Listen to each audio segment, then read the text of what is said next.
Let's talk about red flags, shall we? Now, a lot of us will ignore red flags just because we want business, especially when you're first starting a business or you're unsure about this upcoming recession everybody's talking about, whatever it is. But they're red flags for a reason, and in hindsight, we can always see a problem coming. I'm gonna share some red flags that I've experienced, that I know other people have experienced, and if you have some that you can add, then hit me up on social media at Christina all day and let me know what red flags you have experienced or others have that just drive you mad that we should know about. Welcome to Become a Media Maven. I am here on YouTube and I am also here in your podcast app, listening or watching from wherever you want to anytime. I'm a former TV reporter and anchor turned owner of a public relations agency. So when I talk about these red flags, a lot of them come from not just me working as an agency owner, but also when I was a solopreneur and doing my own thing before I built a team. One red flag that drives me crazy is when people just balk at your prices. Like, oh my gosh, that's so expensive. Okay, to stop this red flag from happening and to set people's expectations right away, I give people a budget. Like, is your budget under $2,000? Is it between $2,000 and $4,000? Is it between $4,000 and $6,000? Like, let me know what your budget is. I have given you this range so I can tell you how I can help you. Then you don't have to deal with the, oh my gosh, you're so expensive. So-and-so does it cheaper. Okay, well, I have clients who pay me more. Like, it's like going to Louis Vuitton and, oh my gosh, this bag is so expensive. Okay, well, you're at Louis Vuitton, then go to Walmart and get a bag there. Like, different strokes for different folks. When people are balking at your prices, they're in the wrong place. It's got nothing to do with you. So move on. Have them move on. That is a red flag. Sometimes they will ask you to lower your prices. Now, I used to, when I was newer in business, I would lower my prices and still do the work. Again, this is when I was starting out. Sometimes it's what you have to do to get your feet off the ground, like to get through the door. But now, if somebody wants me to lower my price, I'll say, sure, I can lower my price, but I'm going to take away some of those things you're asking for. Because, like, these are my prices. So if you want less, then you have to pay less, but you're gonna get less. Like, that's the way it works. But if somebody wants everything and still wants you to lower your prices and they're not willing to give anything up, that's a red flag. Just say no to that. A tough one for a lot of newer business owners is not respecting boundaries. A big red flag is when people do not respect your boundaries. Let me tell you a story. I had somebody refer me a client, and I try to work a normal schedule. So if it's a weekend, I'm not going to take a client call. You know what I mean? If it's not like an emergency or something, which 9 times out of 10, it is not an emergency. So I had this guy texting me like, oh, let's talk. I want to tell you what I'm looking for. And I texted him back multiple times, letting him know we'll do it on Monday. And he would not let up. I was like, nope, I'm with my kids. He's like, I just want to talk to you for 5 seconds. I have kids too. I'm with kids too. I have kids too. Like, first of all, he was not respecting boundaries at all.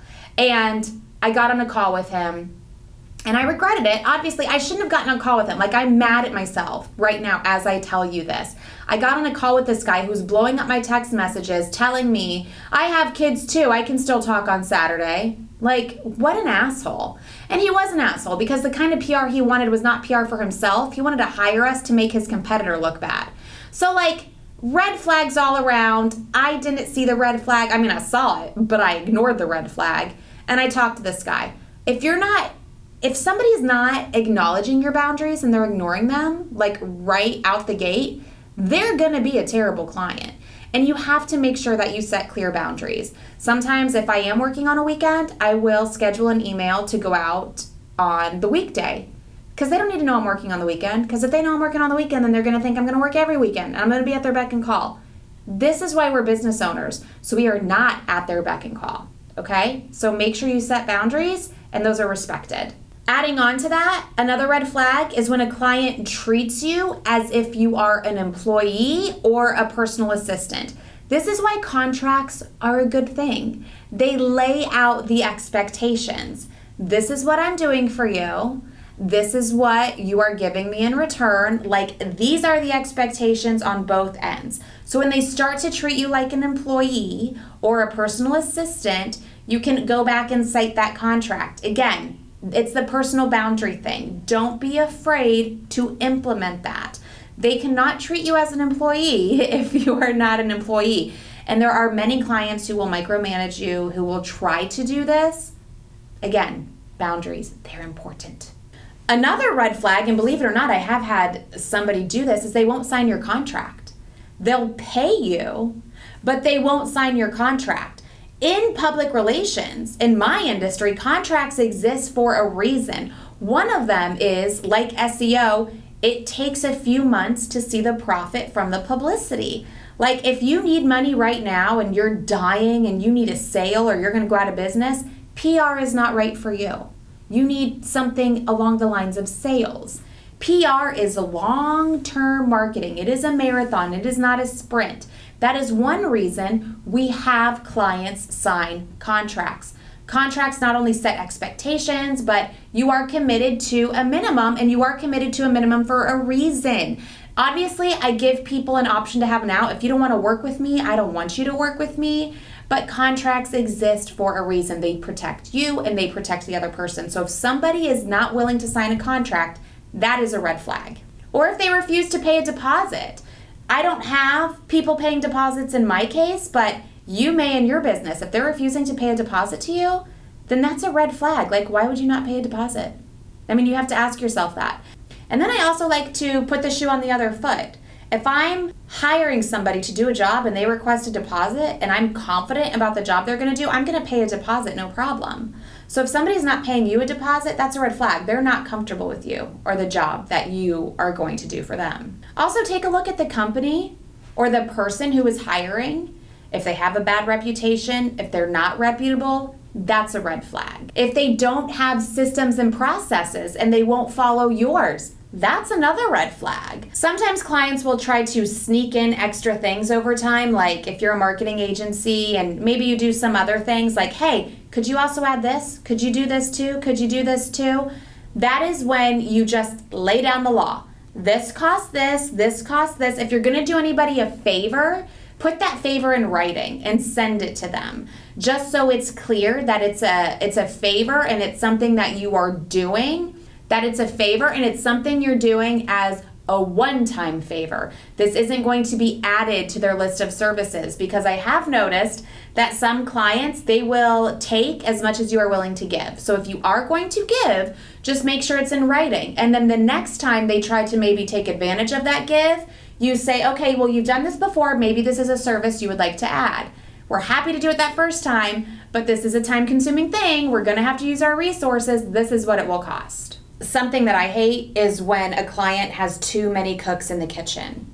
Like, give me one point person.